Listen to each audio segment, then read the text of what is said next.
Hello dear student, today I shall teach you about part of speech. In this chapter, part of speech, I taught you about noun in previous video, and in this video I shall teach you about pronoun and verb. So, what is pronoun? What is pronoun? Pronoun क्या होता है? Pronoun को हम हिंदी में सर्वनाम बोलते हैं। Pronoun, pronoun is a word which used at the place of noun. Definition is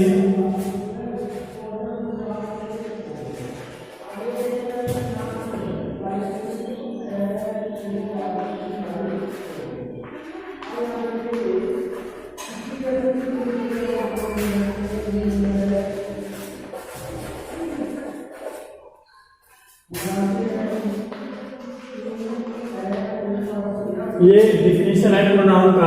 pronoun is a word which used at the place of noun. मतलब सर्वनाम वह शब्द होता है जो किसी संज्ञा के स्थान में प्रयोग किया जाता है, वही हमारा सर्वनाम होता है। For example, Ram goes to school। Ram goes to school, Ram विद्यालय जाता है। अब देखें इसी को दूसरे तरीके से हम कैसे लिख सकते हैं। जैसे राम goes to school, यहां पे देखें ये हमारा राम है, ये नाउन है, तो इसके स्थान पे हम क्या लिख सकते हैं? वही जो चीज यूज करेंगे वही हमारा प्रोनाउन होगा। जैसे he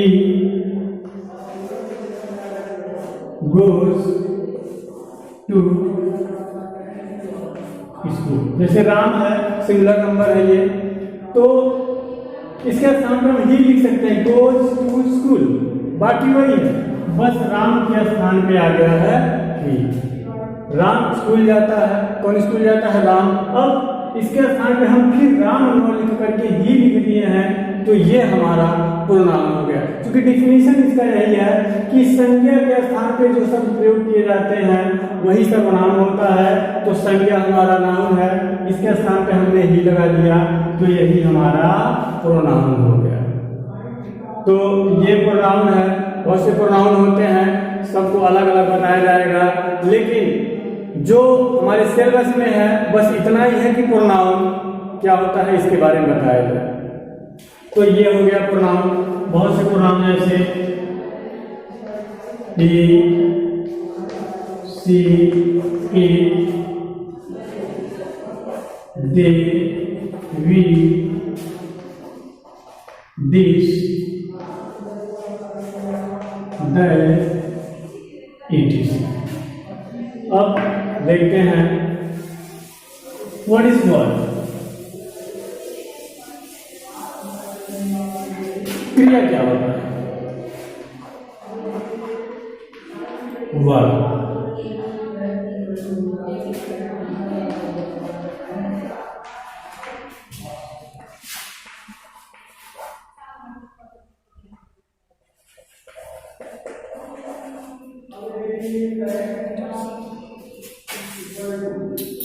Verb is a word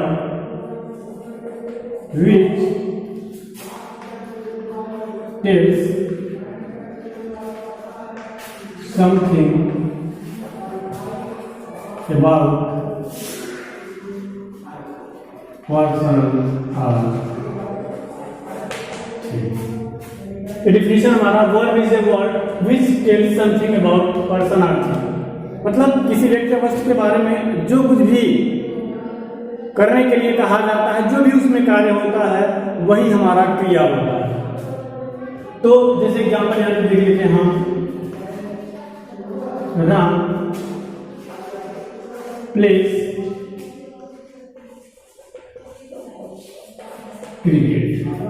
अब इस शब्द में क्रिया कौन है ये जानने के लिए, जैसे राम प्लेज क्रिकेट, राम ये एक नाम है हम सभी जानते हैं, प्लेज प्ले में क्या होता है खेलना, क्रिकेट क्रिकेट मतलब ये क्रिकेट ही है। तो क्रिया एक तरह से ये भी समझा जा सकता है कि क्रिया जो कार्य हो रहा है वही क्रिया है। जैसे अगर हमसे कोई ये कहे कि जैसे ये मान लेते हैं हमको नहीं मालूम कि क्या इसमें ये क्रिया है कि ये क्रिया है कि ये क्रिया है, तो जो देखेंगे कौन सा कार्य हो रहा है, जो कार्य होगा वही क्रिया। जैसे राम, अगर कोई व्यक्ति ये कहे कि राम करो, तो राम अर्थात राम करने के लिए कहा जा रहा है, मतलब राम तो कुछ है ही नहीं, मतलब राम ये नाम है और इससे कोई कार्य ही नहीं होगा। तो इसको जोड़ेंगे क्रिकेट करो, तो क्रिकेट करने के लिए किसी को कहा जाए तो व्यक्ति क्या करेगा, क्रिकेट करने का मतलब ये भी कुछ अजीब सा लग रहा है, जैसे राम करो या फिर क्रिकेट करो, ये अजीब लगा। लेकिन ये प्ले देखें यहाँ पे दिया हो प्ले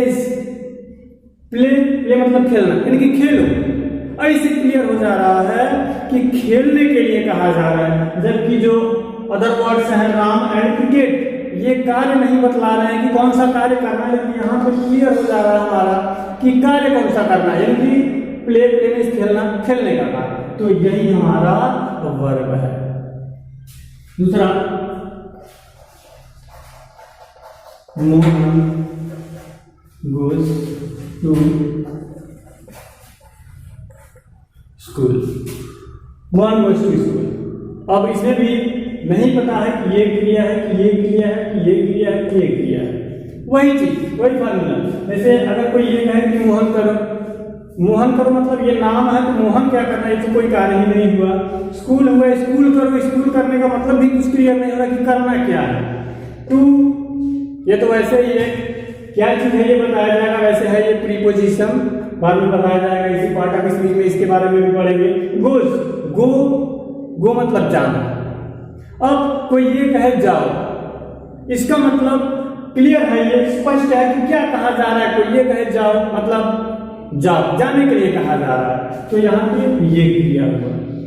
तो कुल मिलाकर के हम इस तरीके से समझ सकते हैं कि जो भी शब्द किसी वाक्य में दिए गए हैं, बस उसको खुद देखें कि ये करो, जो भी शब्द दिए हैं, जैसे राम करो प्लेस मतलब राम ही होगा, प्ले खेलना, क्रिकेट यानी क्रिकेट करो या खेलो या राम करो, मतलब तीनों ये चीज दिया, बारी से ऐसे करेंगे। तो जो बैठ रहा है, जो कार्य हो रहा है, जो कार्य करना है, जो किया जा रहा है, जो करने के लिए कहा जा रहा है, वही हमारा क्रिया है।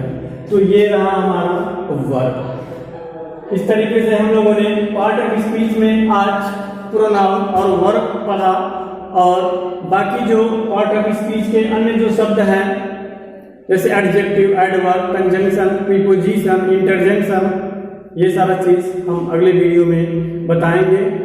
हम आशा करते हैं कि अच्छे तरीके से इसको समझे होंगे और जो भी होमवर्क दिया जाएगा उसको करेंगे। धन्यवाद।